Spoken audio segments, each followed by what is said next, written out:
They were supposed to stay buried, bound in the valleys of the earth until the final judgment.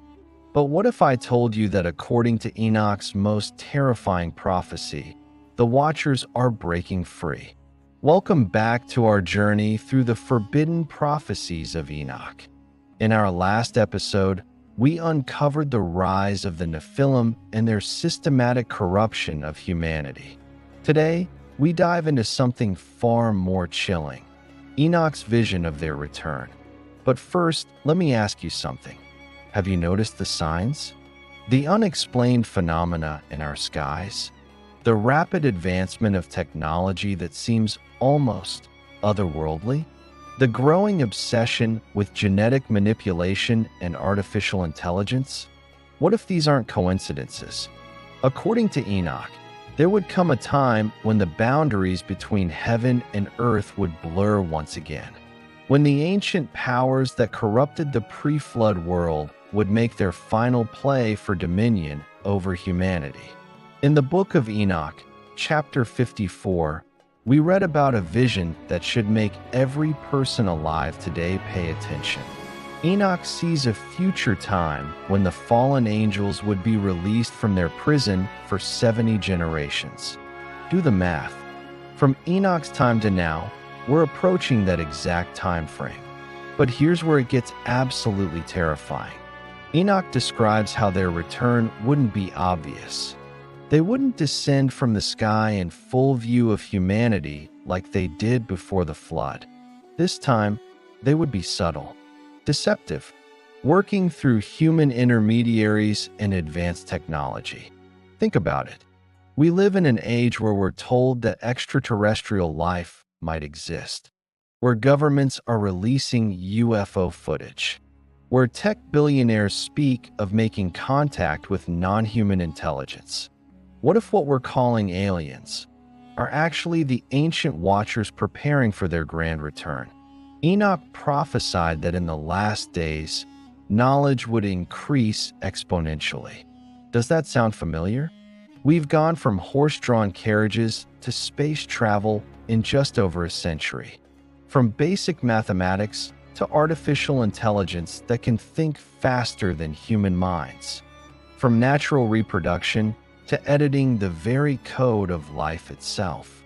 But here's the twist that makes Enoch's prophecy so relevant today.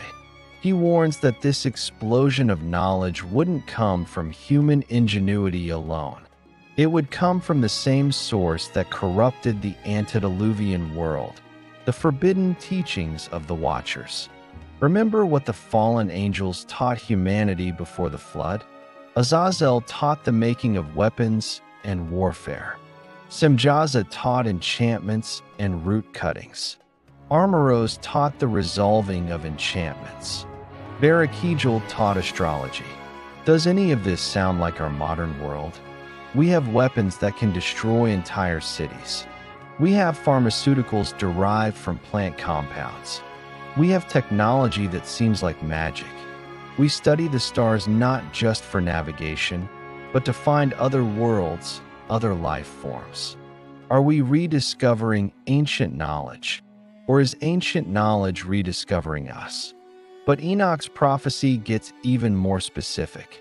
He describes a time when the Watchers would work through human agents, people who would appear to be advancing humanity, but would actually be preparing the world for the return of the fallen ones. These agents would promote the merging of human and non-human DNA. They would create artificial beings with intelligence beyond human comprehension. They would push for a one-world system of governance, economics, and religion. Sound familiar? Now here's where Enoch's vision becomes absolutely spine-chilling.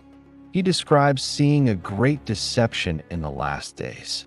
The Watchers wouldn't return as obvious enemies of humanity.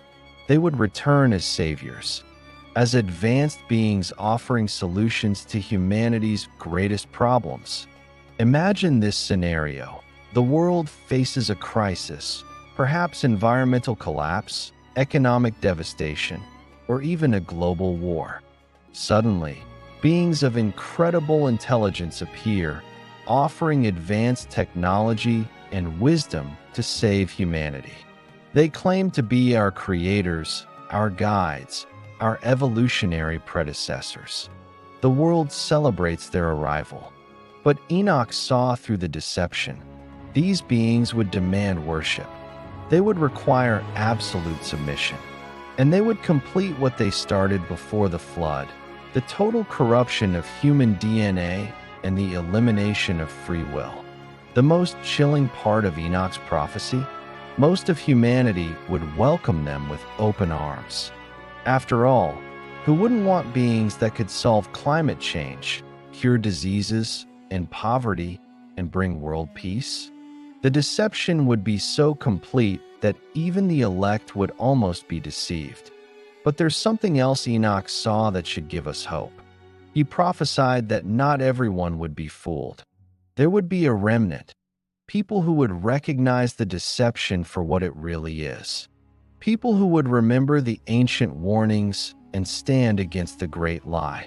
These people wouldn't be swayed by the promise of advanced technology or perfect peace. They would understand that some prices are too high to pay, that freedom is more valuable than safety, that truth is more important than convenience. Enoch describes how this remnant would be persecuted, hunted, and marginalized. They would be called conspiracy theorists, religious extremists, enemies of progress. But they would be the last line of defense against humanity's final deception. So here's the question that should keep you awake at night. Are we living through the beginning of Enoch's final prophecy? Are the signs all around us, hidden in plain sight? And if so, which side will you be on when the Watchers make their move? The evidence is mounting. The timeline is aligning. The players are taking their positions. According to Enoch, the return of the Watchers isn't a matter of if, it's a matter of when. In our next episode, we explore Enoch's most controversial prophecy of all, the final judgment, and what it means for every person alive today. Because if the Watchers are returning, then the end of the age as we know it isn't far behind. Don't miss it. Subscribe now and hit that notification bell, because understanding what's coming next might be the most important thing you ever do.